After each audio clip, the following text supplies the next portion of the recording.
नमस्कार रसिक हो. आज आपण ब्रह्मांड कट्ट्यावर सुलेखनी या विषयावर एक वेगळ्या विषयावर माहिती जाणून घेणार आहोत. सुलेखन म्हणजेच कॅलिग्राफी या विषयात गेली 20 वर्ष पारंगत असून कार्यरत असलेले पिनाकिन विनायक रुसपूड यांना आज आपण भेटणार आहोत आणि त्यांच्याकडून कॅलिग्राफी या विषयावर जाणून घेणार आहोत. नमस्कार रुसपूडजी. नमस्कार. ब्रह्मांड कट्ट्यावर प्रथम आपलं सर्वप्रथम स्वागत आहे. आणि आपण आज ब्रह्मांड कट्ट्यावर कॅलिग्राफी या विषयावर आपण रसिक प्रेक्षकांना आमच्या कॅलिग्राफी या विषयावर माहिती द्याल असं मी आपल्याला. नक्की, जरूर. सर्वप्रथम मी ब्रह्मांड कट्टा आणि राजेश जाधव आणि महेश जोशी दोघांचेही तुम्हाला आभार मानतो की आज या विषयावर तुम्ही मला काही थोडंसं प्रेझेंट करायला तुम्ही मला प्लॅटफॉर्म दिला, त्याबद्दल धन्यवाद. आणि आपण त्याच्याबद्दल जाणून नक्कीच घेऊया. जरूर. धन्यवाद. कॅलिग्राफी याबाबत सगळ्यांच्या मनात उत्सुकता असते, तर याबाबत आपण काय सांगू शकाल? कॅलिग्राफी म्हणजे सुंदर हस्ताक्षर.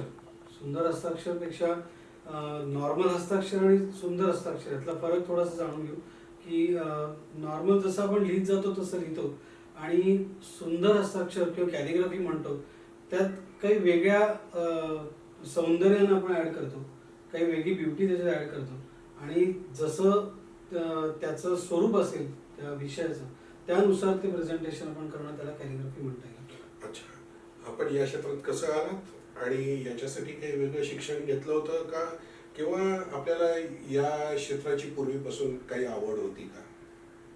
म्हणजे खरं सांगायचं तर मी या क्षेत्रात येणंच जरा अवघड आहे. कारण एकतर कॉमर्सची बॅकग्राऊंड होती, कलेशी तितकं फार चांगले संबंध नव्हते, पण मला अक्षर चांगलं असल्यामुळे मला काही लोक सांगत होते की तू कॅलिग्राफी शिक. तर कॅलिग्राफी म्हणजे काय इथपासून माझी तयारी होती की म्हणजे काय, कोण शिकवणार, कसं शिकवणार. तर हे या विचारात असताना एक दिवस बायको आहे दीपाली, तिची भेट झाली एका कार्यक्रमामध्ये आणि तिथे मला असं कळलं की ही कॅलिग्राफी हिला येते आणि त्याच्यात मी तिची कॅलिग्राफीसाठी ओळख करून घेतली खरी. त्याच्यात मैत्री झाली, प्रेम झालं, लग्न झालं, पण आमचं कॅलिग्राफीची काय अजून पुढे गाडी पुढे गेली नाही. आणि लग्न झाल्यानंतर तुला मी नक्की कॅलिग्राफी शिकवीन असं म्हणणारी दीपा त्याच्यानंतर लग्नानंतर एकदा तिला टाइम्स ऑफ इंडियामध्ये ती जेव्हा नोकरी करत होती त्यावेळेस जगप्रसिद्ध सुलेखनकार अच्युत पालव यांची भेट झाली तिची आणि तर त्यांच्याकडे तिने मला नेलं नंतर आणि मग नंतर त्यांच्याकडे वर्कशॉप्स जी कॅलिग्राफीची असतात त्या ह्याच्यात मी भाग घेतला आणि तसं शिकत गेलो आणि पुढे सतत त्यांच्या बरोबर राहून म्हणा किंवा त्यांचे वर्कशॉप्स अटेंड करून हे आम्ही हळूहळू शिकत गेलो आणि अजूनही त्यांच्याकडे शिकतोय आणि हा प्रवास असाच चांगल्या पद्धतीने चालू आहे. म्हणजे कॅलिग्राफीमुळे वहिनी भेटल्या का वहिनीमुळे कॅलिग्राफी भेटली? दोन्ही हँड इन हँड आहे, पण जे झालं ते खूप चांगलं झालं. व आता दोघंही मिळून कॅलिग्राफी करता का तुम्ही स्वतंत्र करता का वहिनीनं करूनच देत नाही? तसं नाही, तिने एकदा माझ्या ते हातात सोपवलंय की आता हे आता तू बघ, त्याच्यामुळे ती नुसतं बघते आणि मी करत असते. अच्छा, म्हणजे त्या खऱ्या परीक्षक आहेत तुमच्या कॅलिग्राफीच्या असं म्हणायला हरकत नाही, म्हणता येईल त्यांना. कॅलिग्राफीसाठी काही चित्रकला येणं आवश्यक आहे?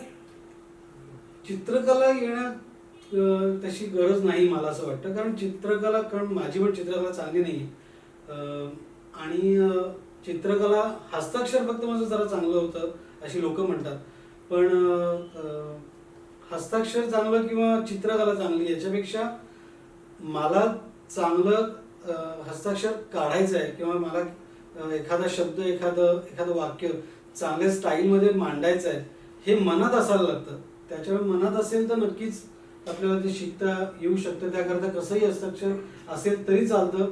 चित्रकला चांगली असेल तर ॲडेड ॲडव्हान्टेज आहे ऑफकोर्स. अच्छा, पण नसेल तरी काही अडत नाही कुठे. म्हणजे कॅलिग्राफीसाठी हस्ताक्षर हे फार महत्वाचं आहे. म्हणजे दोन्ही, म्हणजे चांगला असेल तर उत्तमच आहे, नसेल तरी तो त्याच्या मनात असेल तर तो करू शकतो. या कॅलिग्राफी या क्षेत्रातील आपले गुरु कोण? जगप्रसिद्ध सुलेखनकार अच्युत पालव हे म्हणजे गेली जवळपास 17-18 वर्ष त्यांच्याकडे मी शिकतोय आणि हा प्रवास असाच आहे चालू आमचा. म्हणजे त्यांच्याकडे प्रत्यक्ष शिकलात की प्रत्यक्ष online? नाही, ऑनलाईन हा प्रकार तेव्हा नव्हता. अच्छा. ही 2000 ची गोष्ट आहे. तर त्यामुळे त्यांच्याकडे दादरला आमचं एक Workshop. वर्कशॉप होतं. त्या वर्कशॉपमध्ये होतो आणि नंतर मी त्यांना अनेक वर्ष त्यांना असंच करत करत शिकत गेलो. म्हणजे कॅलिग्राफी तर आहेच, पण चित्रकला ही जीवनाकडे बघण्याची दृष्टी देते का?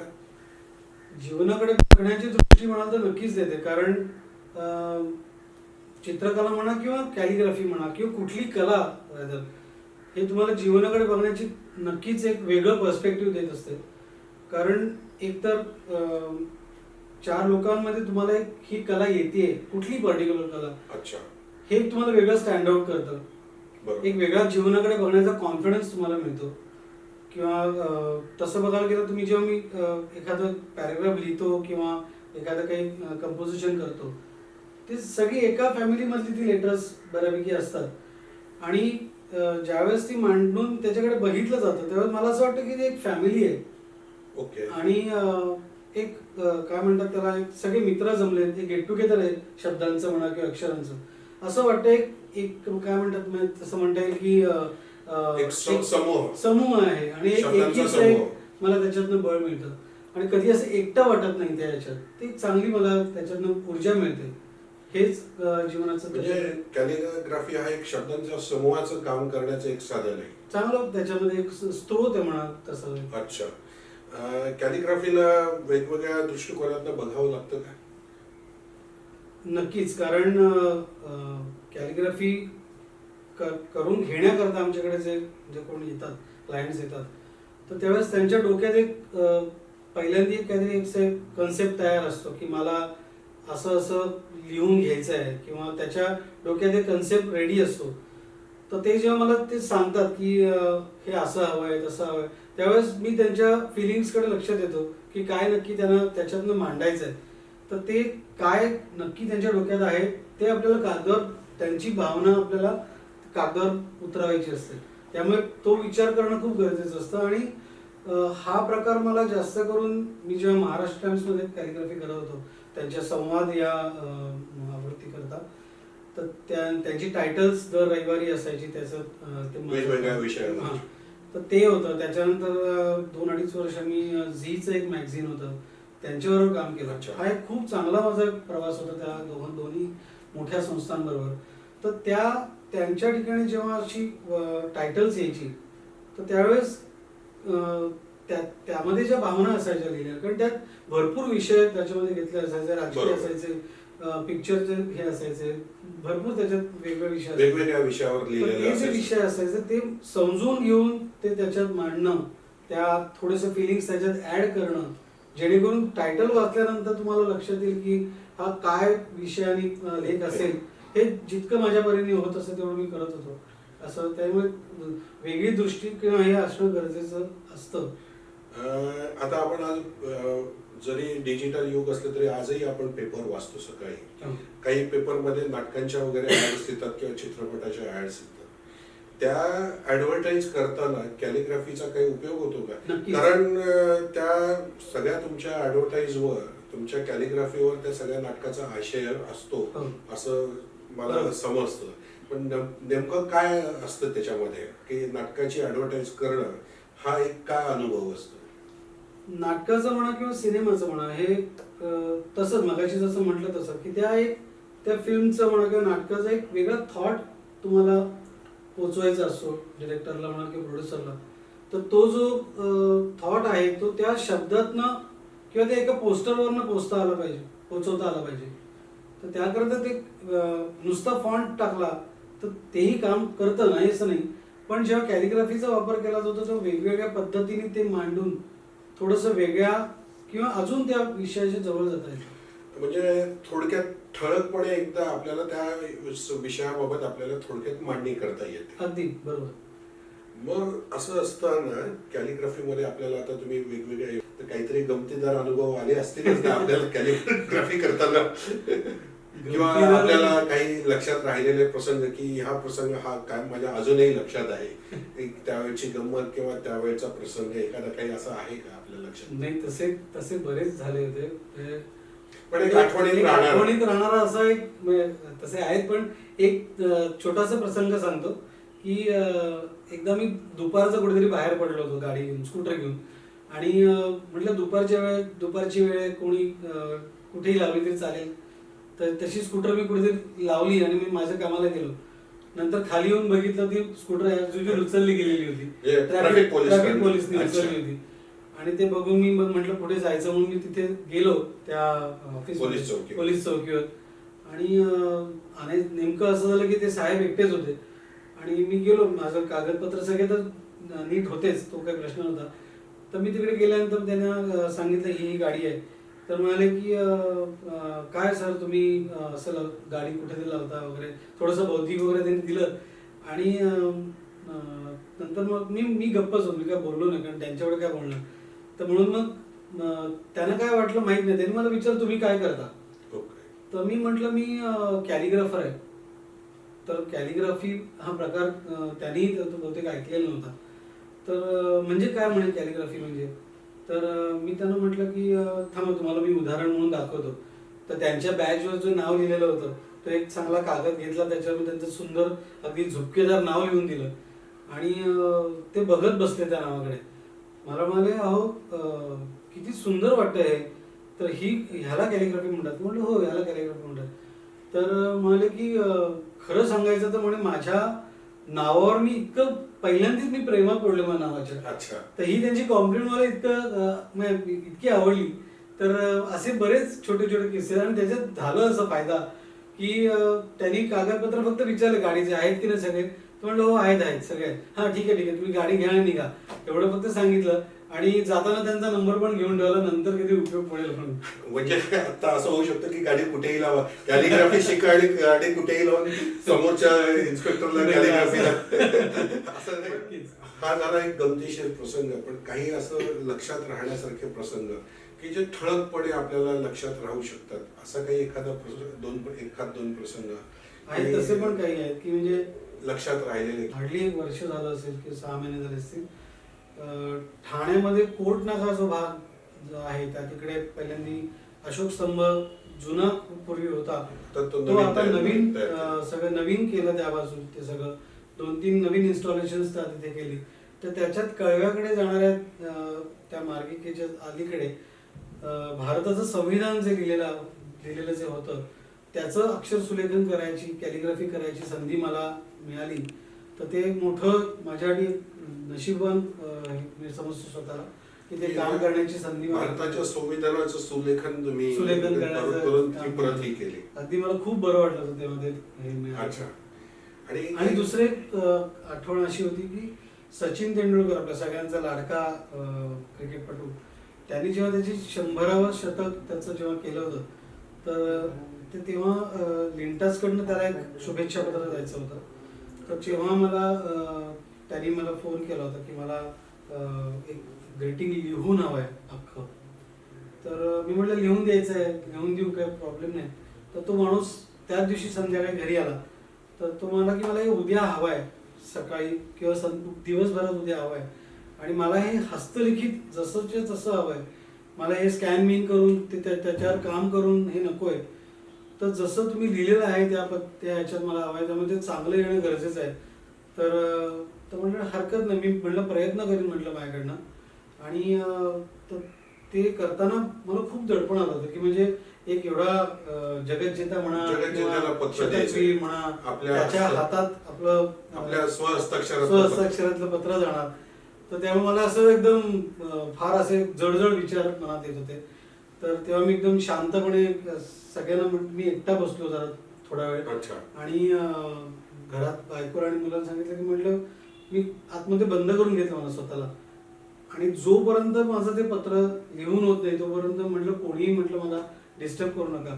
तर जवळपास 2.5-3 तास बसून ते पत्र लिहिलं. आणि नशिबाने त्याच्यात कुठेही काही चूक नव्हती किंवा काही असं करेक्शन नव्हतं. ते जसं होतं तसंच्या तसं ते तो माणूस घेऊन गेला. हा एक मनाला मोठा म्हणजे अच्छा, म्हणजे ते वन स्ट्रोक मध्ये तुम्ही तयार One stroke केलं, मध्ये तयार केलं. हस्तलिखित वन स्ट्रोक मध्ये तयार केलं. तर तो एक वेगळा आनंद मला मिळाला होता. पण ही कला शिकण्यासाठी काय पात्रता आवश्यकता असते किंवा कला कोणीही शिकू शकतो का? अगदी नक्की, अगदी म्हणजे किंवा काही कोणत्या परीक्षा वगैरे असे स्वतंत्र द्यावा लागतात का? स्वतंत्र परीक्षा नाही द्यावं लागत. खरं सांगायचं तर आर्ट स्कूल्सना म्हणजे जे जे जे स्कूल ऑफ आर्ट्स म्हणा किंवा रेजा स्कूल ऑफ आर्ट्स यांच्याकडे हा विषयच स्वतंत्रपणे घेतला जातो.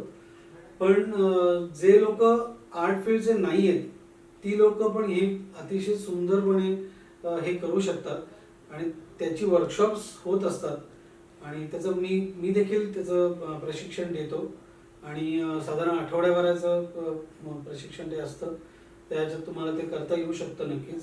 पात्रता म्हणाल तर साधारण 12-13 वर्षाच्या वर कोणीही चालू शकतो. म्हणजे अगदी तो 70-75चे एखादा आजोबा म्हणाले की मला कॅलिग्राफी शिकायची तर त्यांनाही त्याच्यात स्वागत असतं आणि ते करू शकतात. त्याच्यामुळे त्याला वयाची मर्यादा ही फक्त 12-13 वर्षाच्या वरची. त्याचं कारण असं की ती जी नीब असते त्या पेनाशी तुमचं जे ट्युनिंग जमणं गरजेचं असतं आणि ते 12-13 वर्षाच्या मुलांच्या पेक्षा खाली जी मुलं असतात त्यांना पेन सुरू व्हायला पेनाशी ओळख ही जवळपास 6वी 7वी 5वी 6वी 10व्या वर्ष त्याच्यामुळे जरा बरोबर. त्याच्यामुळे आधी पेन्सिल वापरत असतात.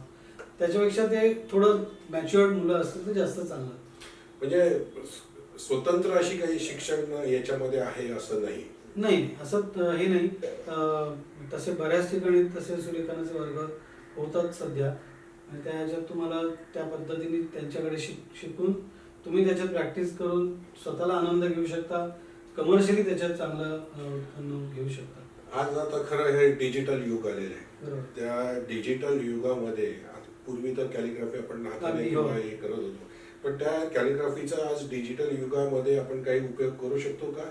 किंवा काही टेक्नॉलॉजीचा वापर आपण करता का? किंवा टेक्नॉलॉजीचा वापर आपण करू शकतो का की हाताने न लिहिता किंवा ती अशी काही टेक्नॉलॉजी आली आहे का आता की कॅलिग्राफी टेक्नॉलॉजी होईल का? अजून नाही, तसं बघायला गेलं तर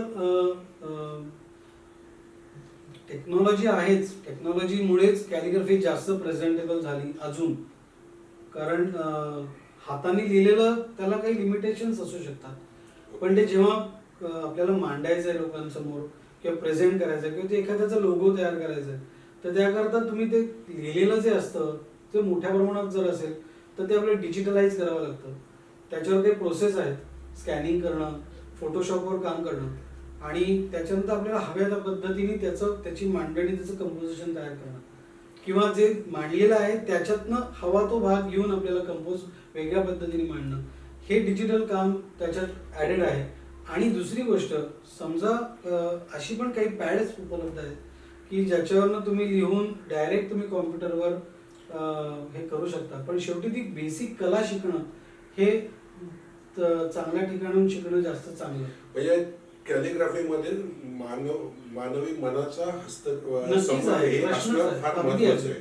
त्याच्याशिवाय तुम्ही करू शकत तुम्हाला, कारण शेवटी टेक्नॉलॉजी जरी आली बरोबर, ते जे पॅड आहे तर पॅड भावना नाही, भावना तुमच्या मनात आहेत. तेव्हा कागदावर उतरवणं किंवा त्या पॅडवर उतरवणं हे आपल्या हातात असतं किंवा आपल्या मनात असतं. ते जसं तुम्ही उतरवाल तसं तुम्हाला समोर दिसणार. त्यामुळे बेसिक शिक्षण हे तुमचं हे हात त्याच्यात माखलेलेच पाहिजेत चांगले. अच्छा, हात शायरी रंगल्याशिवाय मला आता आपण या बऱ्याचशा आता लग्न पत्रिका वगैरे काही वेळा मोठमोठ्या लोकांच्या किंवा सुलेखन पद्धतीने असतात लग्न पत्रिका, किंवा आता बरंचसं युग आता टेक्नॉलॉजीमुळे झाल्यामुळे किंवा ग्लोबल झाल्यामुळे उत्सवातले टी शर्ट्स किंवा उत्सवातल्या पारंपरिक काही जाहिराती वगैरे ह्या कॅलिग्राफिक वगैरे असतात. तर त्याचा वापर हा टेक्नॉलॉजी करून झालेला असतो किंवा हाताने ते पूर्वी पारंपरिक पद्धतीने? नाही, पारंपरिक पद्धतीने नाही, याच्यामध्ये टेक्नॉलॉजीचा वापर आलाच. कारण मल्टिपल टी शर्ट करणं हा करायचं म्हटलं की त्याला टेक्नॉलॉजी आलीच. त्याच्यामुळे त्याच्यात गरज आहेच टेक्नॉलॉजीची. डायरेक्ट टी शर्ट वर करणं किंवा डायरेक्ट कापडावर करणारे आहेत, पण त्याला ते एकच पीस होईल तो. ओके. पण जेव्हा मला त्याचे मल्टिपल टी शर्ट बनवायचे, याला पण हवंय त्याला पण हवंय, तर त्यावेळेस टेक्नॉलॉजीचा वापर करूनच ते पुढे जाऊ शकतं. या कलेचा वापर आपण समाजाच्या उपयोगासाठी काही करू शकतो का, किंवा समाजाच्या उपयोगासाठी होऊ शकतो का? जरूर, कारण हा अनुभव आता मला समाजाशी जे काय म्हणतात त्याला, समाजाचं काही देणं. देणं म्हणतो आपण, राईट, तर ते करण्याचा आता चांगला एक काय म्हणतात त्याला मौका म्हणा किंवा एक चांगली संधी माझ्याकरता आली होती. ती म्हणजे एक मोठं दुर्दैव कोकणवासियांवर आलं होतं, नैसर्गिक आपत्ती, चक्रीवादळ जे आलं होतं. तर त्या वादळाच्या वेळेस अनेक लोकांचं नुकसान त्या चक्रीवादळात झालं.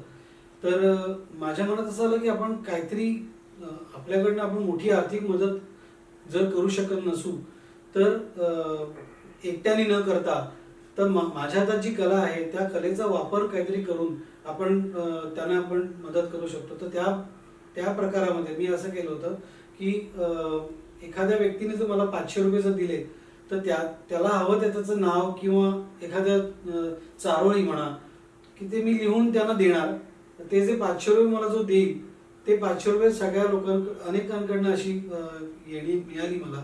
तर ती सगळी जमा करून मी कोकणवासियांना आता एक चांगली घसघशीत मदत देऊ शकलो. याच्यासारखा आनंद या लॉकडाऊनमध्ये मला दुसरा त्या चांगल्या आठवणींपैकी हा एक चांगला मला अनुभव मिळाला. आणि मला खूप त्याच्यातनं असं काहीतरी आपण मदत केल्यासारखं वाटलं आणि मानसिक समाधान तर प्रचंड मिळालं. आत्ताच्या लॉकडाऊन मध्ये कसा तुम्ही त्याचा उपयोग कसा करत होता? हा चक्रीवादळाचा लॉकडाऊन मध्ये काय उपयोग केला? लॉकडाऊन मध्ये मी किंवा त्याचं काही तुम्ही पारंपरिक पद्धतीने पुन्हा घोटवणं किंवा नाही, पुन्हा घोटवणं तर ते तर चालूच असतं. कारण भरपूर कागद आधीच मी आणलेले होते, माझ्याकडे चांगला कागदाचा स्टॉक होताच. तर त्याच्यामुळे नवीन नवीन काय काय आपल्याला व्हॉट्सअप आणि गुगल हे सध्या मोठे गुरु आहेत, चांगलं कोट्स देतात, माहिती देतात. तर अशा काही छोट्या छोट्या चारोळ्या म्हणा किंवा काही असे डायलॉग्स म्हणा, तर अशा अनेक गोष्टी त्या कॅलिग्राफिक पद्धतीने मांडून त्या सुलेखित करून त्या लोकांसमोर प्रेझेंट करणं, त्या लोकांना थोडासा आनंद शेअर करणं. आणि त्याच्यातनं अजून काही 4 गोष्टी मला काही लोक सुचवत होती, शिकवत होती. त्याच्यात माझी बौद्धिक भर तर पडलीच आणि परत माझा हात त्याच्यात चांगला काय म्हणतात रोज घोटवत होता. त्याच्यामुळे चांगला उपयोग झाला. त्या लॉकडाऊनचा पुरेपूर उपयोग मला कॅलिग्राफीसाठी करता आला. भविष्यात काही प्रोजेक्ट आहेत समाजासाठी किंवा? नक्कीच माझा असा विचार आहे की नॉट ओन्ली कॅलिग्राफी, असे कॅलिग्राफी किंवा अजून दुसऱ्या काही कला मिळून असं काही थोडं मोठ्या प्रमाणात जर काही करता आलं तर तसा करण्याचा नक्कीच मानस आहे. तर त्यात कितपत यश येत आहे मला तो प्रयत्न करणार आहे मी. नक्की मिळेल, नक्कीच यश, नक्कीच. धन्यवाद. आपण सुलेखन याविषयी खूप माहिती जाणून घेतली, पण आपण आमच्या रसिक प्रेक्षकांना काही सुलेखनाचं प्रात्यक्षिक काही दाखवू शकाल? अगदी जरूर. मला ते हात हे होत आहेत मगापासून की कधी एकदा मला एक चान्स मिळतो दाखवायला. थँक्यू. आपण प्रात्यक्षिक दाखवलं तर नक्की बरोबर.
विषयावर म्हणजेच कॅलिग्राफी या विषयावर रेसबुड यांच्याकडनं आपण आज माहिती जाणून घेतली होती.